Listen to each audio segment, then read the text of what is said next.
We're live. Hey, We're good live in a lot of evening. places. Good evening, everybody. Good evening. There's no everybody yet. We just went live. We're supposed to do a Oh, just countdown. us? Well, no, it's us. We are Yeah. everybody. Oh, there we go. Yeah, we're Hey, everybody. everybody. That's right. It's going to take a minute for some folk to get on. Hey, we can do our own countdown.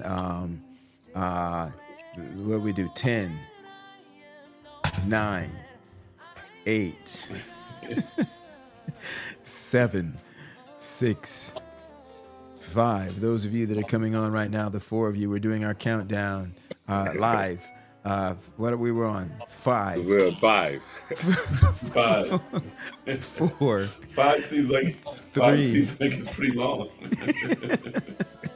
2, and 1. Well, good evening, ladies and gentlemen, boys and girls, children of all ages. Welcome to our live Thursday night edition of the Pastor's Roundtable promo recap. Yeah, that was trying to do my Disney voice. So good evening, guys. We're on tonight. People might be wondering what in the world are we doing on a Thursday night. We're confusing the folk. Always. What are we doing? Listen, you know one thing with Pastors Roundtable, we try different things, different times, different right. shows, different topics. We are just making sure that we let you know that tonight is the primer for tomorrow. That's right. That's That's right. right. And not That's just right. that. Before we get into tomorrow, man, if folk missed last Sabbath afternoon's edition of Pastor's Roundtable, Dr. Henry, man, talk to us, Doc. What did they miss? Was it I'm just okay trying to if they make missed sure, last man. week? I'm trying. No, they got to go back and see it, man. They Mercy. got to see it.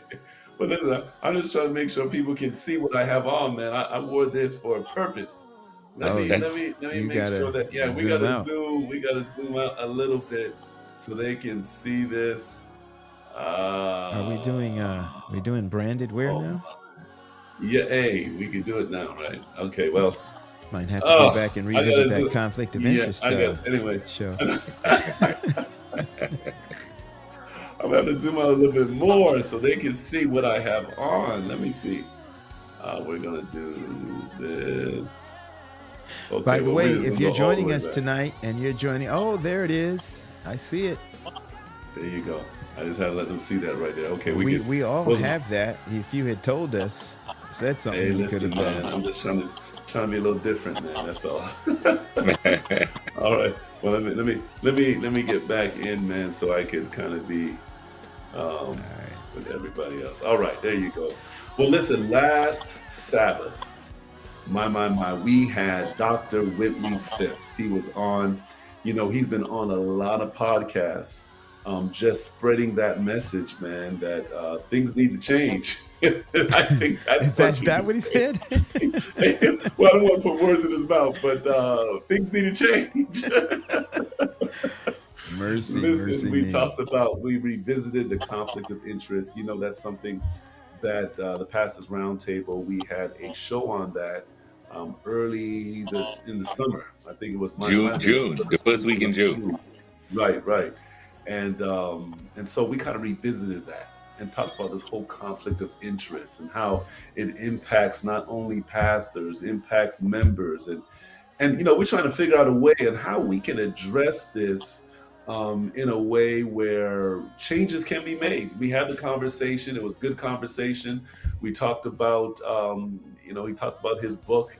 Again, I want to let you know you need to go back and see Yeah. that show. But But listen, we don't want how to can we mislead change though? folk because here's part of the thing though that in hindsight thinking about that conversation and that edition, we knew that we were talking about something that was birthed from the conflict of interest show that we did before. Yep, But I yep, don't think we really said anything about conflict of interest because what we were talking about was the denomination owning intellectual property stuff. But I don't know that we were very direct in making the connection there to the conflict of interest piece. So, but for those of you that may go back and watch it, or you've watched it yeah. already and you didn't know the connection, that's where that came from. Yeah, Just to yeah, and I throw that think out that there. and that first question we asked, I remember we kind of came right out the gate. Remember that, Pastor Paul? And we went hardcore. We really did, right? But great show when he talked about that. But then we also went into some other things. In fact, the topic that he introduced last week, talking about evangelism Mm. to, I think, first generation Americans, right? Native Or born. African, Yep. right? And then we talk about native born, but also, even the first generation Americans, because that is the culture that they grew up in, and how we are not doing as well as we want to. And so that kind of took us to what we're going to talk about tomorrow night. And it's going to be a very interesting show. So if you Need you to missed last center week, yourself, Dion. Dr. huh? Henry, need you to center yourself Trying Oh, to there you go. Right. in the I'm frame. just In the frame. okay. Yeah, there you go. Wait, Come in the frame. I'm gonna do it. Come over. Go over. there, Yeah, there yeah. we go. There we There you go. go. I was All trying. right. Yeah. Trying to be subtle. So Uh, that's right. yeah, you know what he made a very impactful. But let's put it really in context. As you know, Pastor Phipps preached a sermon at the Southwest Region Conference, Mhm. and in that Yeah. sermon, he tapped into these ideas that we talked about: the conflict of interest, the intellectual property, the evangelism to the second generation immigrants, native born Americans. He talked about these items, and he talked about leadership, the Mhm. way we choose leaders. And Hmm. so here at Pastors Roundtable, we didn't want to just talk about his sermon, but we wanted to also talk about how we can make a change or offer some opportunities or some ideas in how we can do some change. So we didn't spend a lot of time on the conflict of interest because we had a show on that, and one of the key things we came out of that show is conflict of interest is not a problem. It's the declaration or the sharing or letting people know that there is a conflict of interest. And Ah. some of us think that differently, but that was what we came away with in that first show.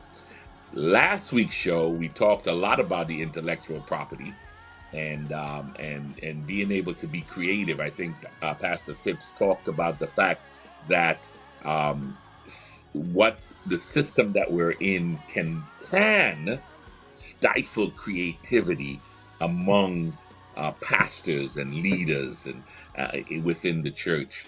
And so that was an interesting you know um, a statement that he made, that the creativity is lost. One of the things that I came away with that aspect of it is it's interesting that God is a God of creativity. He created us, and now it seems as if we are not given the opportunity to be quote unquote creative. Mm. Yeah, I struggle with characterizing it that way for this reason. Um, the issue for me in the conflict of interest isn't the whole reporting it and letting folk know. It's the actual language of the policy itself. The language and the policy itself, to me, is what is problematic. I Mm. don't think that most conferences and most administrators pay any attention so whatsoever to that. I don't think that there's a lot of stifling of people's creativity, at least not from the basis of the conflict of interest policy. There may be things where, some administrator, some publisher or whatever just doesn't like the idea, but they don't use for the most part, they don't use the policy itself as the reason for it. They just may disagree with the content and say, I don't like it, we're not going to publish it, or, don't put that out there. I don't agree with it if it's but I think the problem, and if you have to go back and watch the first show where we did put the language of the policy up there, that I think is the core of the challenge that we face with that conflict of interest thing. Now, I know that there are others who disagree with me, but I think that if we're going to make any change, talk about change coming, then we've got to have people who sit on North American Division Committee who vote those policies they are the ones who are in the position to be able to do something about it. So they need to hear from people like us and say, "Hey, this doesn't make sense. This is how this is how this impacts us." Make sure that they understand that, and if they're in a position to do something about it. That's right. And as we're talking about again, Pastor Phipps' sermon, I think that's the basis where we talked a little bit about conflict of interest and also evangelism, domestic evangelism to the native born and so forth. But going back to this conflict of interest thing, it's there, as you said, Pastor Paul. It's in the policy books, and I don't think a lot of people really enforce it to the letter of the law. But why is it there? Like they need to make some adjustments to what's in the book because people now can pick and choose, what they want to enforce, after allowing practices to continue, and then they'll pick and choose to do that. So I think And it that could be needs to be weapionized. Oh man, I said it. I forgot what I said, weaponized. but it That's can. it. No, Yeah. it can be weaponized, Yeah. right? And here's a deeper issue for me, right? And we talked about this, man, some months ago. And in fact, I was just talking about it to a friend today. We do not have a lot of people going into the pastoral ministry. Okay. I mean, few graduates from our schools all over. And I believe some of the factors may be because of what we've been talking about. I think some of the factors, if we can change our policies and change the way that I think Pastor Phipps was talking about stifling creativity in a way. But if we could change that narrative, then that might encourage some more people to say, hey, I want to be a pastor, but with all of the things that are portrayed out there, people just do not want to go through all of that. And so therefore we're losing, I believe, a lot of people that could be in the pastoral ministry that have decided to go different ways. That's just my thought on it. But so tomorrow, Friday night, different time, okay, 9 p.m. Wow, we're going to talk about Eastern time. That's right. We still got somebody on the Central time over here, okay? But we're going to talk about ministering and evangelism to when we say native born, okay? I think specifically, we're talking about the African American population. But guess what? It also goes with Caucasian and so forth. Those who were born here. And we are also saying that we do have first generation Americans, right? So the culture in the home, if they have immigrant parents, might be, of a West Indian background or whatever have you, but they grew up in this country, okay? And so the culture in the home is one way, but when they, intermingle with their friends and so forth, there's another culture, right? And so what we're discovering is that we're losing that group. Like we don't have a lot of people in that group, that youth group, and those who are, born here, native born. So what can we do about it? Pastor Phipps mentioned some of this in his sermon when he preached at the Southwestern Region Conference camp meeting. We got to address it because if we don't, I mean, what's going to happen to our church? So that's what I liked about how he addressed it is that he shared that 10% of the African American population in the United States, 10% is made up of immigrants. And our churches fish in the 10%, not in the 90%. Did we did we fact check him on that? Did anybody? We did. We didn't Any of our fact audience check him on fact check that? The audience was asking the question, and we did not get an opportunity to really confirm where he got that information from. But I'm just going off of what he said. But even the concept, even if the numbers are not correct or are skewed, we can just look in our churches.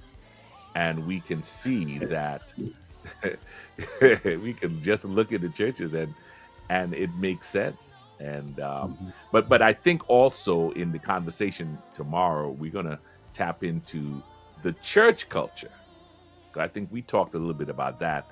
That it's not just the culture of the individual, but it's the culture of the church. Mhm. So the church may have Caribbean or immigrants, but it portrays a certain culture to the community in which it worships in, and that could also be a factor in how we are reaching um, the native born or the I thought of them as second generation because as opposed to Okay. first generation Americans, but second generation immigrants.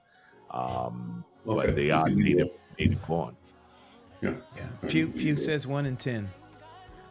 Pew says 1 in 1 in 10 10. black people living in the U.S.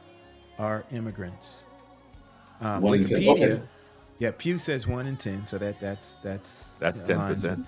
But Yeah. Yeah. Wikipedia says, according to the 2010 census, nearly 3% of people who self-identified as black had recent ancestors who immigrated from another country.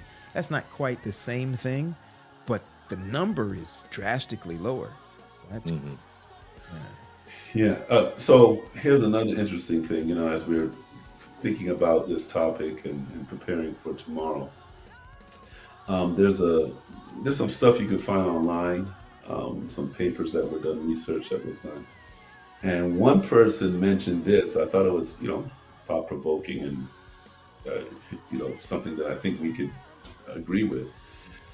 They're saying that the high membership growth rate in the U.S., and I'm quoting from it, received more immigrants from countries with a strong Adventist presence. So when you see a place like New York or New York City, Miami, Orlando, well, yeah, Miami really, right? You see a lot of immigrant presence in that church, in those churches. But those immigrants are coming from countries that have a strong Adventist presence. Mm. yeah, And yeah. so this person, Rachel Bacon, again, you can look her up online. Good, she has a paper there. She says that the she says that we may benefit. Well, she's talking about the Protestant denominations, but just us. They say we may benefit and stabilize our growth through a strong international presence. Watch this, a strong international presence Oh, to I see. stabilize the growth through immigration. So if you That's fascinating. so Yeah. if you have, you have a strong presence in some of these countries, when they immigrate to the United States, you're going to have a good presence in your churches, right? So that's just one thought. But it doesn't take away, though, Pastor Wade, from the fact that we need to focus on domestic evangelism, meaning evangelizing the people who are here in this culture. And I've been thinking about this. The churches that I've observed that thrive in winning people that are, we Native call them born. indigenous, native born, those churches are as high, they have a higher tendency to be involved in community service, not just community distribution, but Mm. collaborating with community leaders, getting involved in community initiatives, being very relevant where they are. I'm looking at that. And those churches seem to gravitate more people who are native born. It's interesting, and we had this conversation in our production meeting earlier this week, and I just wanted to throw this out there for a hot minute. There was a time, it seems, when we were growing up as kids, where Black Adventism and Adventism at large was not as segmented as it is now.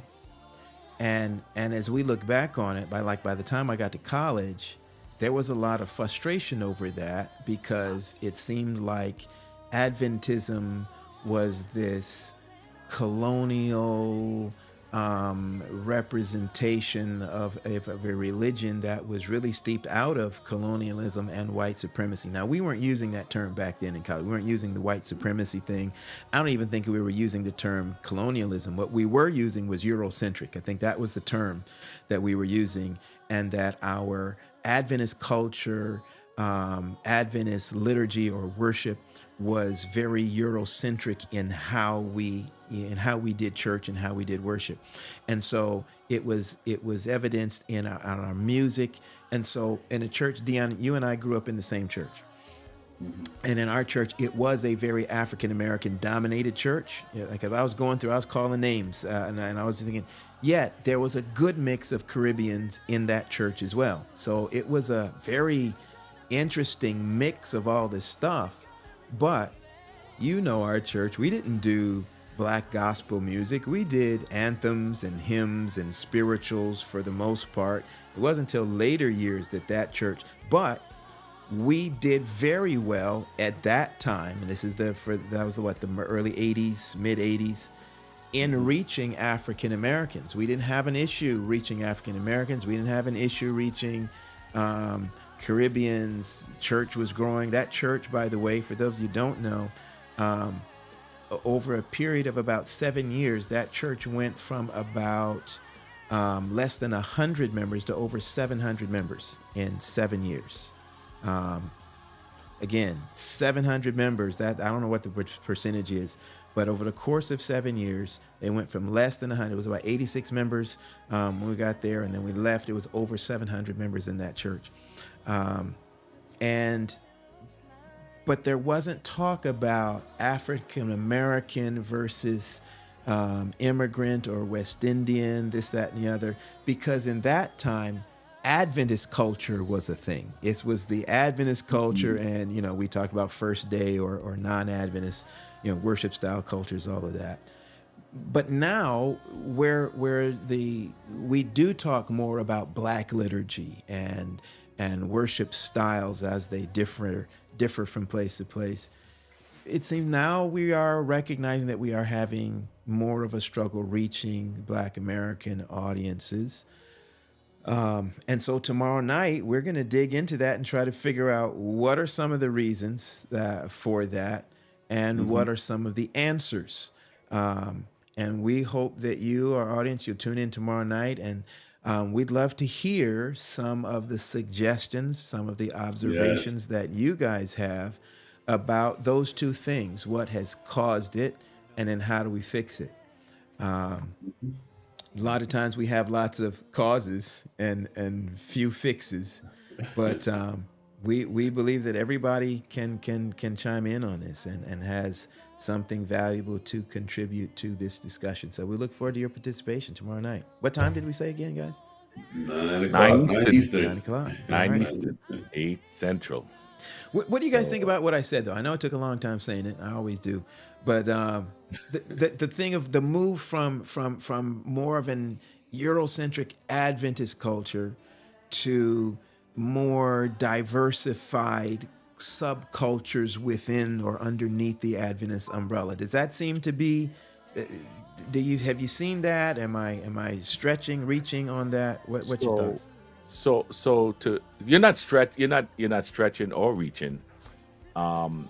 We did reach out to a couple of our leadership, especially those who are involved in evangelism, Natty, and those places, and the church uses a church management software called eAdventist, and in eAdventist we capture the names, addresses of each member, and there is even fields for ethnicities. But interestingly enough, eAdventist shared a statement saying that we really did not capture ethnicities in terms of more than what it says here. We tend to trend than we use ethnicities as opposed to immigrants. So we were not really tracking immigrants. We were tracking ethnicity. But what has happened over the years as the church grew in North America with churches of specific values according to what they shared, Hispanic, Haitian, Korean, the Karen, they are considered immigrant groups. Karen? Yeah. Mm. What is? I'm Oh, sorry. you never heard of the Karen? They are of Oriental ethnicity. Okay. All right. I'm sorry. My mind was. I see a little dude swimming in the water behind us there. We're gonna talk about that in a minute, but You need to stop. I was thinking a different kind of Karen. No. Come on. Get your mind out of there. Get your mind out of there. Those groups are considered more immigrant. We have not looked at the immigrant as within the African American church, the immigrants that make up the African American church, or the immigrants that have made up the Caucasian churches. So we really don't have good data on that, particularly in the Adventist church. Yeah. What's all? Oh, I'm sorry. Go ahead. Oh, I was just going to say that based on what you're sharing, the concept of changing from a Eurocentric to the diversities did happen, but it did not happen along the lines that we can clearly share that, each of the immigrant groups, it will track well, because in the African American churches, we have a number of immigrants, but we have not been tracking them. We just lumped everybody together. It's only now we're beginning to look at immigrants being the Koreans, the Africans who are coming over, the refugees who are coming over. It's only now we're doing that, and you can even see that in the leadership of the North American Division, they have identified a vice president for multiculturalism. And so they're looking at it from a culture perspective as opposed to an ethnicity or a immigrant situation. It's more culture that and in that culture, there are obviously going to be many different styles or different ethnicities. So here's one more thing, and I know we're not trying to prolong this and drag this all out. We already been on for 27 minutes. Oh my. So I also note that while Dr. Phipps's sermon was specifically pinpointing this issue and this concern within the Black Adventist Church in North America, I think the reality that the numbers bear is that when we're looking at native-born versus immigrant in the broader Adventist culture, we're seeing some of the same trends. That we are not reaching, that even in the Anglo community, the church, like we may be reaching first, second generation, Eastern European immigrants more than we are native-born immigrants. In the Hispanic church, in the Latino community, I don't know if I'm saying that right, but same thing. I think we tend to be able to reach immigrant Hispanic populations or Latino populations better than we are reaching those who are native born here in the United States. And Dion, you were telling us, as we were talking earlier, that we're seeing some of those same type of trends even outside of the United States, right? Well, we were talking. What were you talking about? The seminary? And we were talking about what some of the stuff, the information you were getting from England, from. Oh yes. Okay, yeah. And by the way, the reason why I brought, I was talking to some people today about the seminary and how even overseas, they're not getting a lot of theology majors too. I mean, overseas in their schools. So all right, but let's go to Europe. Yes, in Europe, specifically England. You check out the England, I think it's South England conference, North England conference. Check out their conference. The majority of people that are there Caribbean are immigrants, Caribbean, of African descent. A lot of Indians there too. Yeah. Yeah. So that whole conference is just different. The Caucasian population there is not strong. At all. And that's not because they have like what we have over here is like we have intentional regional and state conferences. That's not Right. because of that. That's just It's not. Right. Right. wow. So what are we doing? How are we reaching the native born individuals in like America and Europe? You know, I, Canada. I don't know about Canada too. So I'm I know I, that's a part of North American I know division there are as pockets. well. I know there are pockets within the cities. Okay. Obviously, you go to Toronto. It's a mirror of the New African York American is church in right. I in bet you what England though. and even in New York. I bet y'all what. I bet that we could get us some African Americans in the churches now if we started giving some free some free swimming lessons and some giving away some folding chairs. You've crossed the line, my friend. You've crossed the line. You've Ah crossed the boy. line. You've Ah crossed the boy. line. That has it's interesting. It is interesting the city that incident has happened. I guess we pivoting a Yeah, little let's bit, go out on but that. So, because our time is it's interesting the city in which that happened, Montgomery. When I visited Montgomery, the very dock in which I think that incident happened is the dock where African American slaves were brought into the city of Come Montgomery on. and What? then marched up to the warehouses that you still see in on the main city there, and actually walked over to the selling block, which the is auction a block. Yeah. circle place. Yeah, it was a rough visit for me, and all of this is in the shadow of the Capitol building that's right up the same street. And so to hear this brawl that took Wow. place, and although I don't think it was I don't know. I'm not the leadership in Montgomery is not talking about it as a race issue, but I don't know. I don't know if it was. I can't say it was or it was not, but just the way it's being shown and the way it's being talked about, it's not a far stretch. Yeah. My. Man, I read an article that said that there was a time in Montgomery where and these weren't really slave quarters; these were like holding pens. Mhm. Um, Yes. that Yeah. that there were more of these holding pens where they would hold slaves before they were auctioned off. There were more of those in the city of Montgomery than there were churches and hotels put together. Come Wow. on. Yes. My Yes. goodness. Anyhow. My goodness. Yeah. All right, Stephanie says this sounds like a show. She's saying, "Come on, guys, Yeah, yeah, let's yeah, go, yeah, let's yeah, go, yeah, let's yeah, go." yeah, yeah, All yeah, right, yeah, yeah. we Well, got listen, you, we have a Steph. lot to talk about. We got a lot to talk about on the Pastors Roundtable. Look, I think, get ready for tomorrow. Tomorrow at 9 o'clock. We need to see you there. This is going to be a great topic. And we also need your input. So in that chat tomorrow night, just write down, follow our conversation and questions and so forth, but also some possible solutions. What can we do so that we can do what Rachel calls domestic evangelism? So please, tomorrow night. Yes.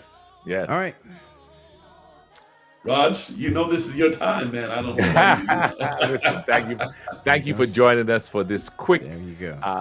promo and opportunity to just vent a little bit, share a little bit. But we want you to be back here tomorrow, 9 o'clock Eastern, where you partner with Pastors Roundtable to help make ministry relevant, Resourced. And real. God bless. All right. Now I'm going to let this music play a little loud for a second or two to make it look like we actually have an outro or something.